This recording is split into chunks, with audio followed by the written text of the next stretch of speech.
I can remember, the concept of chores never really existed in my house. We were forced to do a job here and there, but I could easily manipulate people, and I could often get someone to do my work for me.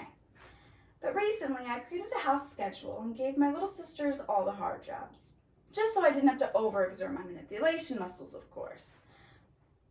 But they quickly found out what was going on, and I was quickly convicted to the fullest extent of the law.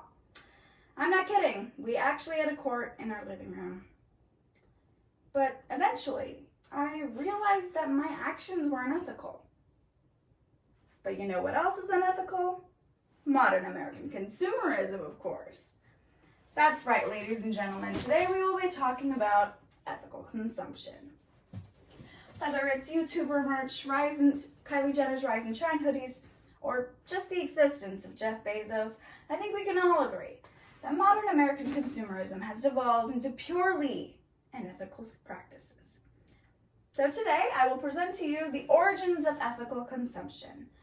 Next, we will talk about what ethical consumption looks like today, before finally discussing whether or not ethical consumption is innocent or guilty of being counterproductive.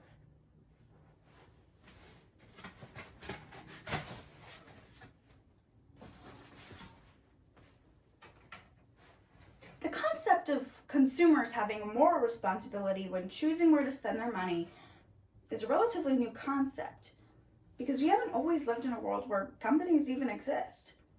In the early 1920s, the development of American technology created an interconnected system of national trade, as opposed to individual farming or purchasing from local artisans.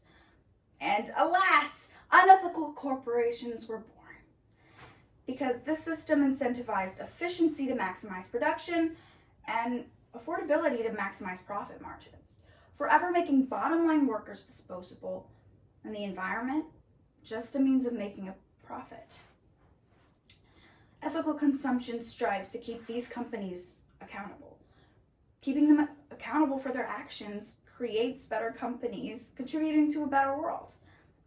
And one of the most revolutionary examples of this is the Delano grape strike, which advocated for better pay and protections for farm workers. It was essential in drawing consumers' attention to companies that exploit their workers. And it worked. While it was spearheaded by activists, it was the support of consumers that ultimately led grape growers to comply. And as for environmental concerns, ethical consumption has just now taken on environmental protection. Climate change specifically, because it is predominantly induced by corporations that exert mass amounts of plastic or contribute to deforestation. And lucky for us, we have the perfect corporation that contributes to both.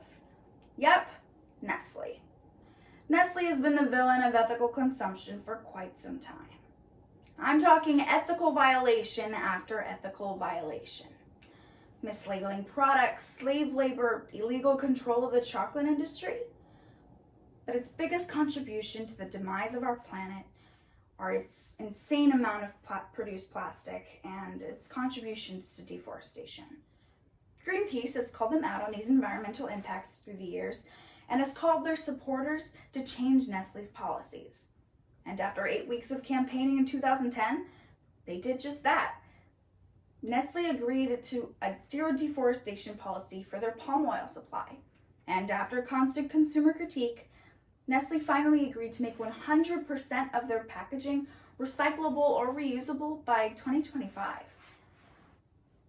Ethical consumption has proved to consumers as well as companies that buyers have power, and failure to act ethically will be noticed and opposed. These actions have brought ethical consumption into the now, and with the help of social media, it's gotten a bit of a makeover. So what does it look like now? Well, with the help of social media, it's morphed from consumers banding together to force change to a sort of social movement. Look on any social media site or app and you will see creators and accounts dedicated to advertising ethical consumption. And while this concept has existed, it's been given a platform it's never had before, a global one. And according to a poll conducted by GlobeScan, 31% of social media users have used their social media to amplify the works of an ethical company. And 24% have used their social media to bash the works of an unethical one. This power translates to boycotting, and one of the most recent examples of this is collapse of YouTube food channel Bon Appetit. Bon Appetit, on May 31st, 2020, they posted their support for the Black Lives Matter movement on Instagram, and as well as their commitment to ending racial inequality in America. This post was soon followed by staff members calling them out for their hypocrisy. It was rough.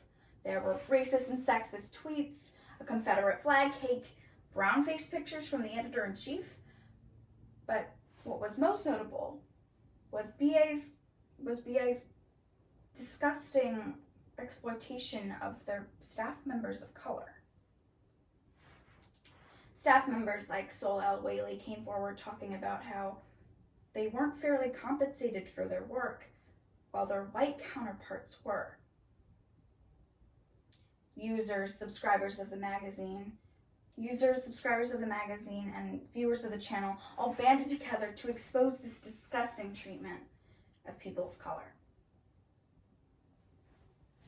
But despite ethical consumption's apparent success, it can be problematic for two main reasons: privilege and effectiveness. To be a completely ethical consumer, it has to come from a deeply rooted place of privilege. You have to have the time and resources to research what companies are completely ethical, and also have the means to finance that lifestyle. And not to mention, even if you do all these things and make all these purchases, these problems won't just cease to exist. Which leads me to how ethical consumption is just not effective enough. A 2012 study reveals that being eco-conscious does virtually nothing to actually lower your carbon footprint. Ethical consumerism has made every purchase a moral act, and failure to deliver on that is a mark on your character. So people buy a reusable water bottle and convince themselves they're doing something, when in reality, they're not. This is dangerous, as the mentality does nothing to combat the actual problem. The only way to stop unethical consumption is to stop unethical companies. And the only way to do that is to make them illegal. This is exactly what Sustainable Life blogger Alden Wicker writes in her article titled, "Conscious Consumerism is a Lie." She writes that, on its face, conscious consumerism is a morally righteous and bold movement, but it is actually taking away our power as citizens. It drains our bank account and our political will, and diverts our attention away from the real power brokers to petty corporate scandals. Now, this doesn't mean go use plastic like there's no tomorrow. But the next time you go thrifting, go to a protest to stop fast fashion. Or when you buy that zero emissions car, donate to lobby politicians to fight for cleaner air. We need to value laws, nonprofits, and programs over companies and products to start and sustain the change that we need. I believe every consumer has two types of power: the power of their vote and the power of their wallet. It's just a matter of whether or not you use the power of your wallet to amplify your vote. So when elections and legislative changes come around, we need to recognize and utilize this power and do just that. Because if we ever want to save our planet or truly value the work of laborers, we need to not just buy ethically, but truly act in the name of a better, cleaner, more ethical tomorrow.